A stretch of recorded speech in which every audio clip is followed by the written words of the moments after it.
인사할까요? 주의 사랑으로 사랑하고 축복합니다.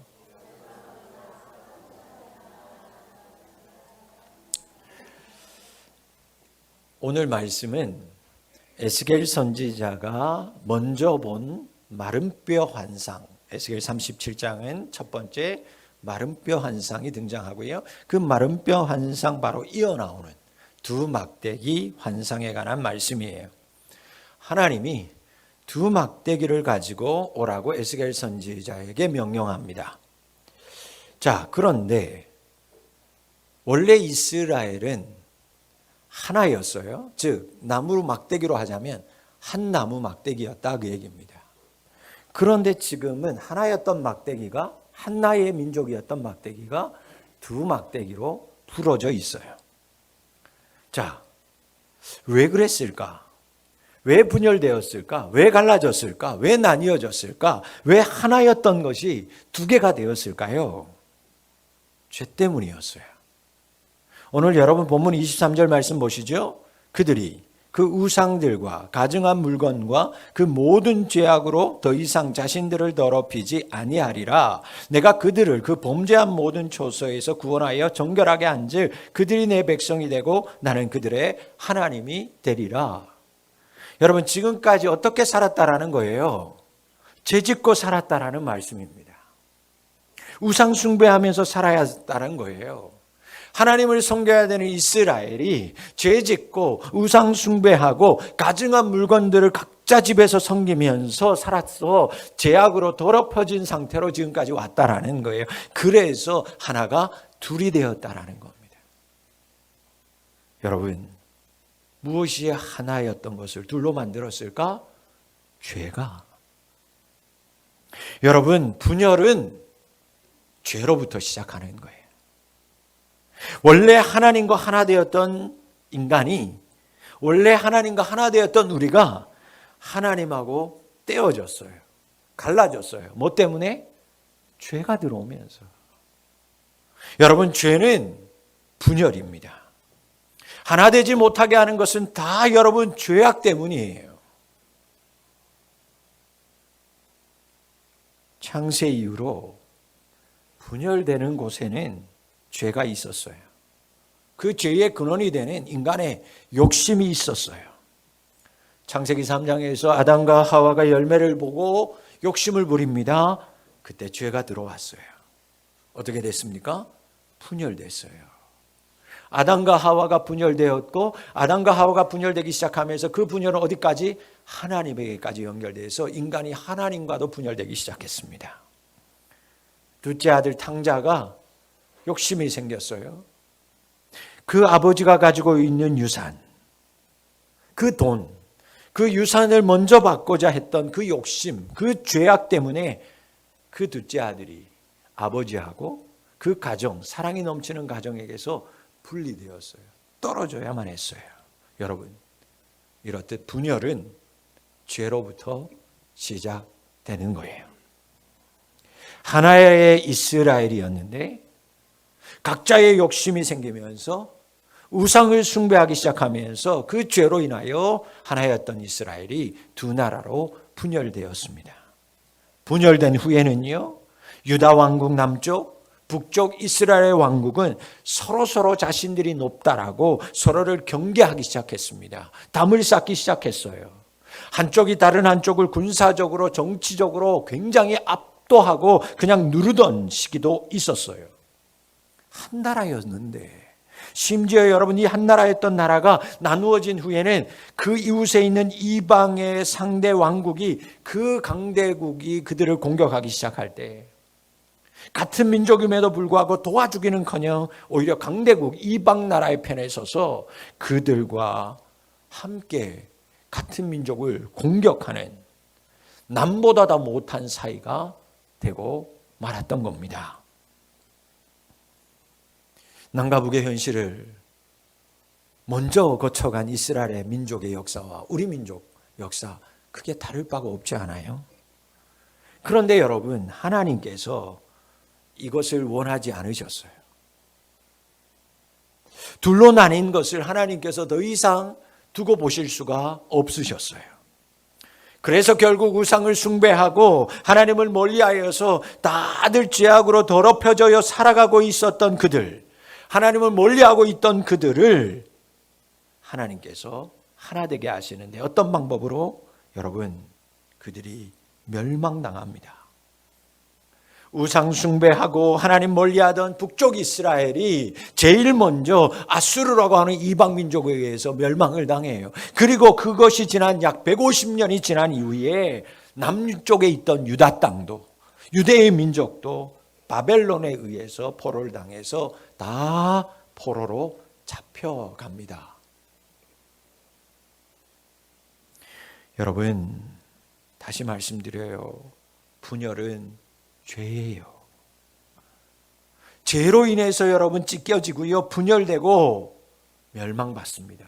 그렇게 분열되고 멸망받은 이 유다하고 이스라엘을 하나님께서 첫 번째 37장에 나오는 환상, 마른 뼈 환상을 통해서 내가 너희들을 다시 회복시킬 거야. 그리고 다음 나오는 이 두 막대기가 하나로 합쳐지는 환상을 통해서 내가 너희들 막대기가 하나 되듯이 다시 예전처럼 하나 되게 만들 거야. 에스겔을 통해서 예언하시는 겁니다. 하나님이 두 나라의 하나됨을 위해서 하나님께서 제일 먼저 하신 일이 있습니다. 그게 뭐예요? 막대기를 가져다가 그 막대기에다가 글을 쓰는 거였어요. 여러분, 첫 번째 막대기에 이렇게 썼습니다. 유다와 그리고 그 짝 이스라엘 자손. 보이지 않죠? 네. 이렇게 쓰라고 명령합니다. 그래서 에스겔이 받았었어요. 자, 유다와 그 짝 이스라엘 자손이라고 씁니다. 두 번째 막대기에는요, 에브라임, 즉 대표되는 에브라임의 막대기, 즉 요셉과 그 족속, 그 짝 이스라엘의 온 족속이라고 쓰라고 합니다. 그래서 그대로 에스겔이 받아 쓴 거죠. 자, 한번 생각해 보세요, 여러분. 우리가 여기에서부터 먼저 좀 알아가야 될 것이 있는데, 첫 번째 막대기 유다라고 썼어요. 자, 그럼 유다라고 썼으면 다른 막대기에는 뭐라고 써야 될 것 같아요? 이스라엘이라고 써야 되는 게 맞는 것 같죠. 그런데 하나님이 국가 이름인 이스라엘이라고 쓰지 않고 지파 중에 하나, 에브라임의 막대기 뭐라고 썼어요? 요셉이라고 쓰게 하셨어요. 자, 그럼 이걸 통해서 우리가 알 수 있는 건 뭐냐? 먼저 쓴 이 유다가 나라의 이름이 아니라는 겁니다. 요셉이 지파의 이름이듯이 유다의 이름도 나라의 이름이 아니라 뭐다?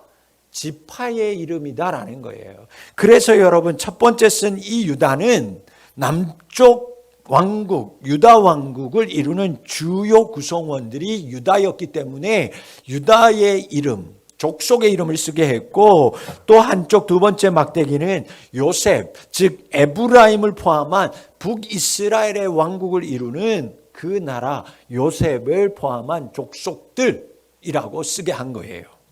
이게 무슨 의미일까? 여러분, 하나님은 이스라엘, 북쪽에 있는 이스라엘 나라, 그리고 남쪽에 있는 유다라는 나라가 아니고 그 나라 안에 사는 지파, 즉 그 나라 안에 사는 백성 한 사람 한 사람이 하나가 될 거라고 예언하고 있는 거예요. 여러분, 나라가 하나 되는 것을 뭐라고 얘기하냐면 정치적 동맹을 맺었다, 그렇게 얘기합니다. 여러분, 지난주에 북한하고 러시아가 만났어요. 푸틴하고 김정은이 만났어요. 그리고 포괄적 전략 동반자 협정에 서명하고서 공동 기자회견을 열었어요. 북한과 러시아가 침략당할 경우에 상호 이제 지원한다라고 하는 조항이 포함되어 있는 여러분 기자회견, 공동회견 열었습니다. 그것을 여러분 나름대로 정치적 동맹, 전략적 동맹, 나라끼리의 하나됨을 이야기하는 거예요. 그런데 하나님이 이미 분열되어 있는 이 두 국가로 나눠져 있는 이 남쪽의 유다하고 북쪽 이스라엘의 미래는 그렇게 나라가 하나가 되는 전략적이고 정치적인 동맹이 아니고 그 나라의 백성들이 하나가 되는, 사람이 하나가 되는 혈연 공동체가 될 것이다라고 예언하는 거예요. 이스라엘은 여러분 이미 오랜 시간 두 국가로 나누어져 있었습니다. 남쪽하고 북쪽하고 나누어지는 지가 무려 350년이라는 시간이 지났어요. 다윗과 솔로몬 왕조를 지난 이후부터 서로 다른 길을 걷기 시작했고 경쟁하기 시작했어요. 그런데 이때에도 하나님은 두 나라, 두 민족이 다른 나라가 아니고 다른 형제가 아니고 한 형제라고 하는 사실을 한시도 잊지 않고 있었어요. 나라는 백성들은 우리는 이제 다른 나라야 라고 생각했을 때 하나님은 어떻게 생각하느냐? 아니 너희들은 다른 나라도 아니고 다른 형제도 아니고 여전히 하나님 안에서 한 백성이야 라고 하나님만은 그들이 한 백성이라는 것을 잊지 않고 있으셨어요. 여러분 다가오는 화요일 6월 25일 6.25 전쟁이 발발한 지 74주년이 되는 날입니다. 전쟁 후에 74년이 흘렀어요. 지금 북한과 우리나라 남한, 대한민국 어떤 모습입니까? 여러분 우리 국민들 생각, 북한의 백성들은 모르겠고요. 우리 대한민국의 백성들, 여러분 국민들 생각 정말 많은 변화가 감지되고 있습니다. 이제 우리나라 대한민국 국민들도요. 더 이상 우리의 소원은 아니라니까요. 이제. 예전에는 우리의 소원은 그럼 다 통일이었어요. 그러니 이제는 더 이상 통일이 아닙니다. 통일이 필요하다라고 생각하는 사람들도요. 점점 감소하고 있어요. 더 이상 이제는 통일을 하지 말자. 그냥 각자 살자. 늘어나고 있어요. 우리 대한민국에 통일을 연구하는 기관, 굵직굵직한 기관 두 개가 하나 있다. 여러 가지가 있지만 가장 굵은 기관이 두 가지. 서울대학교 통일평화연구원 그리고 또 하나 나라에서 하는 통일연구원이라는 데가 있어요. 여러분 서울대학교 통일평화연구원이 2007년부터 매년마다 진행하고 있는 통일의식조사에서 2023년 지난해의 결과에 따르면 통일이 매우 필요하다. 아니 약간이라도 필요하다. 반대로 하자면 통일이 매우 필요하지 않다. 약간 필요하지 않다. 자, 똑같은 거예요. 대답을 이렇게 했어요. 매우 필요합니다. 혹은 약간이라도 필요합니다. 라고 답한 사람이 43.8%. 50%가 안 돼요. 역대 최저치. 여러분 통일이 별로 전혀 필요하지 않다. 응답 29.8%. 역대 최고치. 나라에서 운영하는 통일연구원이 통일의식조사를 하는데 2020년 통계를 보면 통일이 필요합니다라고 생각하는 사람이 2014년 이후 최저 53.4%. 이제 둘 중에 한 사람만 통일이 필요하다고 생각하는 거예요. 여러분, 두 조사에서 더욱 놀라운 건 공통적으로 20대, 30대 젊은 층은 통일의 필요성에 대해서 필요하지 않다라고 하는 의식이 계속 증가하고 있습니다. 통일의 가능성을 물어봤어요. 우리나라 통일 가능할 것 같냐? 20대, 30대 20%만이 통일이 가능할 것 같다고 봤어요. 80%는 통일 불가능하다. 젊은이일수록 점점 그 수치는 높아만 가고 있습니다. 여러분, 이제 북한은요, 우리 국민들에게 다른 나라 사람들보다도 못한 사람들이 됐고 못한 나라가 되어버렸어요. 불편하고요, 부정적인 나라가 되고 말았습니다. 그런데 여러분, 우리는 그렇게 생각해도 하나님의 생각은 우리와 달라요. 하나님 우리 두 나라가 한 민족이고 한 형제라고 하는 사실을 우리는 부인하고 우리는 싫은데 하나님은 이 민족이 북한과 남한이 대한민국과 이 북조선이 오늘도 한 형제라는 사실을 하나님만은 잊지 않고 기억하고 계시는 거예요. 여러분, 막대기에 나라의 이름이 아니라 지파의 이름을 쓰신 하나님의 뜻이 무엇일까?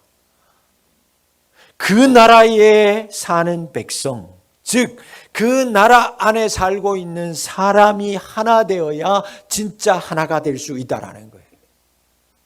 여러분, 기업이 합병하죠. 무엇으로 합병합니까? 돈으로 합병하는 거예요. 그러면 돈으로도 하나 될 수 있다라는 거죠. 여러분, 정으로도 얼마든지 하나 될 수 있어요. 불쌍하잖아. 우리가 저들보다 조금 더 넉넉하니까 우리가 손해를 감수해서라도 하나 되자. 가능해요.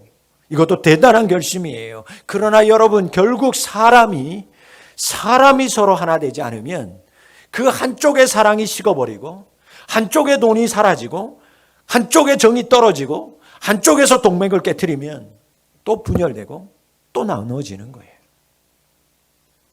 사랑하는 성도 여러분, 우리 하나님은 진심으로 사람이 하나 되기를 원하시는 줄 믿습니다. 에베소서 2장 14절 말씀을 보면 예수님을 합평의 주님이라고 얘기합니다. 그는 우리의 합평이신지라 둘로 하나를 만드사 원수된 것 곧 중간에 막힌 담을 자기 육체로 허셨다 말씀합니다. 여러분, 예수님은 친히 자신의 육신을 찢어가면서 인간 사이에 있는 그 원수된 담을 다 허셨어요. 둘이 되는 것을 원치 않았습니다. 원래 하나라는 거예요. 그런데 다 죄로 인하여 분열되고 찢어지니까 예수님께서 안 되겠다. 십자가에서 자신의 몸을 찢어가면서 담이 써여진 것, 원수된 것들을 다 허무셨다라는 거예요. 여러분, 몸을 찢으시기까지 하면서 우리 사람이 하나님과 나누어진 것, 사람과 사람이 하나 되지 못한 것을 하나님 너무 안타까워서 예수님이 십자가에 죽으시면서 그것을 다 허무셨는 줄 믿으시기를 바랍니다. 여러분, 사람이 하나 되어야 평화가 오는 거예요. 다른 것은 하나 되지 않습니다. 하나님은 이스라엘이 다시 하나가 될 때에는 이전에 있었던 갈등, 견제가 없는 서로 연합을 이루는, 짝을 이루는 사람이 하나가 되는 공동체, 그걸 원하셨어요. 지금 대한민국과 여러분, 북한 어떤 모습으로 살아가고 있습니까? 점점 힘의 대결로 가려 합니다. 74년의 분단은 서로에게 상처 주고 상처받는 기간만 되고 말았어요. 뛰어난 지도자들이 손잡는다고 해결된 문제가 아닙니다. 서로 조금씩 양보한다고 되는 것이 아니라는 것을 우리는 또 경험하고 있어요. 저는 다른 것은 잘 몰라요. 정치적인 것, 여러분, 국제적인 문제, 솔직히 아무것도 몰라요. 그러나 단 하나, 제가 하나 기도하는 건 다른 것들은 다 못하더라도 사람이 만나는 것만큼은 이루어져야 합니다. 하나님, 사람은 만나야죠. 사람은 만나야 한다라는 거예요. 제가 만나본 실향민들, 여러분 다 80을 지나서 90을 바라보십니다. 아니 90도 지났어요. 그분들을 만나지니까 제가 벌써 얼만데. 여러분, 그분들이 잘 살기를 해요? 실향민들이? 그렇지 않더라고요. 잘 사는 사람 몇 분이에요? 다 그냥 조그만한 방에서, 허름한 방에서 실향민들 가난하게 살고 있습니다. 그런데도 여러분, 살겠다는 의지가 얼마나 강한지 몰라요. 80, 90 되신 분들이 살아야 된다라고, 건강해야 된다고 얼마나 건강을 챙기는지 몰라요. 왜 그런지 압니까? 단 한 가지 이유 때문이에요. 북에 가야 하니까. 고향 땅 한 번이라도 밟고 싶어서. 그런데 그 고향 땅을 가려면 이산가족 신청을 해야 되는데, 이산가족 신청하는데 신체검사에서 건강한 사람만 받아준다니까요. 그러니까 건강해야 된다라는 거예요. 건강하지 않으면 신청도 못합니다. 탈락해요. 그래서 그 신청 안에 들어가려고 실향민들이 80이 지나 90을 지나 100을 바라보는데도 건강해야 된다고. 내가 잘 먹고 잘 살기 위해서가 아니라 이산가족 신청이라도 해서 탈락하지 않으려면 건강해야 된다고. 2018년 21차 이산가족 상봉 이후 사람의 만남이 끊어져 버렸습니다. 사람이 오가가야 하는데 전단지가 가고, 여러분, 오물풍선이 오는 시대를 우리가 지금 이렇게 살아가고 있어요. 우리가 기도해야 됩니다. 다른 사람 다 못해도 교회는 기도해야 돼요. 하나님, 우리 민족이 사람이 서로 하나 되게 해 주시옵소서. 다른 건 몰라도 부디 이산 가족만들이라도, 사람들만이라도, 헤어진 가족들이라도 제발 만날 수 있도록 하나님 열어주세요. 여러분, 사람이 하나가 될 때 진정한 평화가 이루어지는 거예요. 이것은 가정에서도 교회에서도 마찬가지입니다. 여러분, 사람이 하나 되어야 돼요. 그때 진정한 연합의 가정이 되고 연합의 교회가 됩니다. 가정에 여러분 아무 부족함이 없어.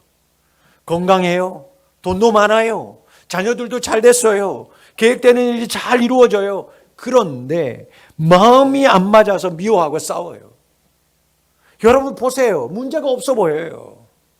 우리가 봤을 때는 야, 저 정도면 진짜 행복하게 살겠다. 그런데 마음이 안 맞아서 매일매일 싸웁니다. 아무 소용없어요. 가족 구성원이 하나 되지 않으면 아무 소용없어요. 가화 만사성, 기가 막힌 말이에요. 그 다 성경에 있는 말이에요. 여러분, 잠언 17장 1절 말씀이 이렇습니다. 마른 떡 한 조각만 있고도 화목하는 것이 과화만사성, 제육이 집에 가득하고도 다투는 것보다 나으니라. 먹을 게 없어요. 라면 끓여 먹고 살아. 떡 한 조각 있어요. 그런데 그거 떡 한 조각 마른 거 있어도 그거 가지고 화목하는 것이 집에 제육볶음이 그득그득해. 고기가 넘쳐나. 다투는 것보다 낫다, 그 얘기입니다.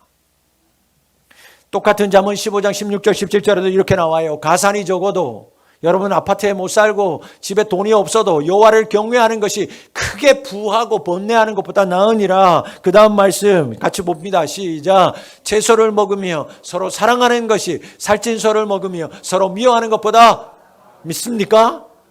여러분, 풀떼기 먹고 살아도요, 스테이크 못 먹어도, 소고기 좀 못 먹어도, 요즘 말로 우리 매일마다 상추 싸서 먹어도 그렇게 먹고 서로 가족의 사람들이 화목하는 게 훨씬 낫다. 하나님의 말씀이에요. 사람이 하나 되어야 돼요, 여러분. 그럼 여러분, 교회는 결국에 교회는 무엇입니까? 뭐가 교회예요? 사람이 교회예요, 사람이. 자, 따라하세요. 내가 푸른 비전 교회입니다. 여러분이 교회예요. 믿습니까? 교회는 건물 아닙니다. 교회는 행정도 아니에요. 여러분, 사람이 교회예요. 여러분, 한 사람 한 사람이 주님께서 세우신 푸른 비전 교회라는 것을 기억하며 사셔야 됩니다. 그러므로 우리 교회가 좋은 교회 되려면, 하나님 기뻐하시는 교회가 되려면 여러분 한 사람 한 사람이 다 좋은 사람이 돼야 돼요. 여러분이 좋은 사람이 돼야 돼요. 그리고 그 좋은 사람이 어떤 좋은 사람이 되느냐? 서로 하나 되는 좋은 사람이 될 때, 서로가 그 좋은 사람이 하나 될 때, 그 교회가 하나님 기뻐하시는 교회고 예수님께서 친히 핏값으로 사신 교회인 줄 믿습니다. 여러분들이 교회라는 사실 기억하셔야 돼요. 그러니까 여러분의 가정, 우리 교회 정말 사람이 하나 되고 있습니까? 사람이 하나 될 때 진정한 평화가 임하는 줄 믿습니다. 막대기에 족속의 이름, 백성들의 이름을 쓰고 이제 하나님의 에스겔에게 그 막대기를 서로 합하여 하나 되게 하라. 그리고 그 손에서 둘이 하나가 되리라 말씀합니다. 그리고 보여주라는 거예요. 네 손에서 하나가 된다. 그리고 백성들에게 보여주라는 겁니다.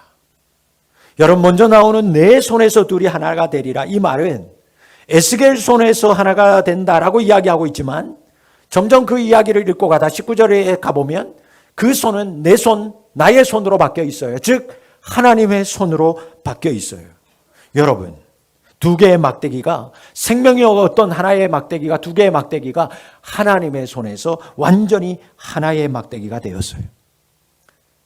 찢어지고 갈라졌던 조각마저도 다 사라지고 하나님의 손 안에서 하나가 되어서 연결이 되었어요. 여러분, 둘을 하나 되게 하시는 분은 하나님이세요. 에베소서 아까 말씀받지만 둘로 하나를 만드시는 분, 우리 예수요 우리 하나님이신 줄 믿습니다. 그렇기에 여러분 오직 하나님의 손에서만 하나 될 수 있어요. 하나됨은 하나님의 손에 붙들릴 때에만 가능합니다. 아무리 좋은 연장이 있다고 해서 좋은 못이 있고요. 요즘은 초강력 본드 여러분 둘이 하나 될 때 붙어요. 요즘에 광고 보면 중국 제품들 보면 붙이면 절대 안 떨어지고 쇠붙이도 붙여요. 벽돌도 붙여요. 그러나 자세히 보면 흔적이 남아 있어요. 세상에 제일 좋은 본드, 50 본드, 대지 본드, 초강력 울트라 강력 접착제 여러분 흔적이 남아요. 그러나 하나님의 손 안에서 하나 될 땐 그 흔적마저도 상처마저도 없이 완전히 하나가 된다는 사실을 믿으시기를 바랍니다. 다르고 틀려도 상관없어요. 틀려요. 달라요. 그러나 하나님 손에 들려질 때 우리는 하나 될 수 있습니다. 우리나라의 통일을 위해서 많은 분야에서 노력하지 않으면 안 됩니다. 그러나 사람들이 아무리 노력한다고 해도 힘든 거 있습니다. 두려운 거 있습니다. 흔적이 남아요. 상처가 남아요. 그러나 이것이 하나님 손에서 이루어진다면 두려울 것이 없고 상처 없이 완전히 하나가 될 수 있어요. 여러분의 인생도 마찬가지입니다. 사람의 인생도 마찬가지예요. 여러분 내 힘으로 사는 것 아무런 의미 없어요. 그걸 아셔야 돼요. 그걸 깨달아야 돼요. 우리의 인생이 하나님 손에, 나의 인생이 하나님 손에 맡겨질 때, 나의 인생이 하나님 손에 붙들림 받을 때 비로소 참된 안식과 은혜가 여러분의 인생 가운데 임하게 될 줄 믿습니다. 사랑하는 성도 여러분, 여러분의 인생이 하나님의 손에 붙들리는 인생 될 수 있기를 축원합니다. 여러분의 가정이, 우리 푸른 비전 교회가 오직 하나 될 수 있는 비결은 우리 모두가 하나님의 손에 붙들리는 것밖에 없어요. 에베소서 2장 20절로 23절 말씀 보면 예수님이 친히 모퉁이 돌이 되셨다 그렇게 얘기합니다. 모퉁이 돌. 그런데 그분 안에서 그 모퉁이 돌 되시는 그 예수께로 서로 모퉁이 돌 가운데 연결될 때 집 한 채가 만들어지고 그것이 성전이 되어서 지어져 가느니라 그렇게 얘기하고 있어요. 여러분, 우리의 집의 가장은 오직 예수 그리스도인 줄 믿으시기를 바랍니다. 우리 교회의 주인은 오직 예수 그리스도 한 분인 줄 믿습니다. 그 모퉁이 돌 되는 예수에게 다 연결되기 시작할 때 하나가 되고 하나님의 성전으로 지어져 가고 성전이 되는 여러분의 가정, 우리 교회 이민족이 될 줄 믿습니다. 여러분의 가족들이, 우리 푸른 비전 교회의 성도 한 사람 한 사람이 모퉁이 돌 되시는 예수님 안에서 서로 연결되고 하나 되어서 하나님이 거하실 만한 거룩한 성전으로 지어져 갈 수 있기를 간절히 사모합니다. 말씀을 맺습니다. 이미 상처가 날 대로 상처나간 우리 민족이에요. 마치 분열하였던 이스라엘처럼 74년의 시간 동안 남은 남대로 북은 북대로 형제임을 다 잊은 채 각자의 이익을 챙기면서 싸우고 싸우는 남보다도 못한 민족이 되어버렸습니다. 회복과 만남보다는 한민족이라고 하는 한 형제라고 하는 사실을 잊은 채로 서로 싸우고 경쟁합니다. 더 나아가서 서로를 방해하며 지내고 살아가고 있습니다. 통일을 위해 다시 상처가 흔적이 남는 것은 누구도 원하지 않아요. 그러기 위해서는 우리나라와 북한이 하나님 손에 붙들려야 상처 없이 아픔 없이 온전히 연합되고 하나가 될 줄 믿습니다. 6.25 전쟁 74주기를 맞으면서 이제는 이들이 하나 된 것처럼 이제는 대한민국과 우리나라도 주님의 손에 붙들려서 하나 되는 나를 꿈꾸는 믿음의 자녀들이 되었으면 좋겠습니다. 유일한 분단 국가라고 하는 우리나라. 그럼에도 한민족임을 기억하고 있는 하나님. 이 대한민국과 북한이, 그 백성들이 하나님 손에 붙들려질 때 이 74년의 상처는 회복되고 온전하게 하나님 안에서 하나 될 줄 믿습니다. 하나님 손에서 통일되는 그날까지 우리나라와 북한의 모든 백성들이 하나님 손에 붙들려질 수 있기를 간절히 기도하는 우리 성도님들이 되시기를 바랍니다. 또한 여러분의 가정과 우리 푸른 비전 교회가, 여러분의 가족의 모든 구성원 한 사람 한 사람, 우리 교인 성도 한 사람 한 사람 모두가 하나님 손에서 하나 되기를 주의 이름으로 축원합니다. 기도하겠습니다. 아버지 하나님, 하나 되게 하여 주옵소서. 사람의 힘이 아니라, 정치가 아니라, 경제가 아니라 하나님 손에서 남과 북이 하나 되게 하여 주시옵소서. 아버지 하나님, 사람이 하나 되어야만 합니다. 주님, 끊어진 이 산 가족의 상봉이 이어질 수 있도록, 사람은 만날 수 있도록 길을 열어 주시옵소서.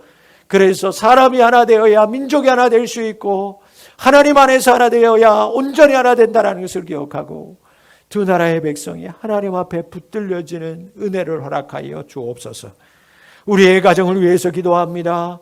우리의 가족 구성원 한 사람 가족들이 주 안에 붙들림 받게 하시고 주님 예수 그리스도 안에서 하나 되게 하셔서 진정한 아버지 화평의 가족, 믿음의 가정이 되게 하여 주옵소서. 우리 푸른 비전 교회 성도 한 사람 한 사람이 모퉁이 돌 되시는 예수 그리스도께 다 붙어서 다 하나 되어서 그 하나님의 손에서 하나 되어서 거룩한 성전으로 주님 오실 때까지 지어져가는 우리 푸른 비전 교회가 되게 하여 주시옵소서. 하나님 손에서 사람이 하나 되게 하여 주옵소서. 예수님의 이름으로 기도하옵나이다. 아멘.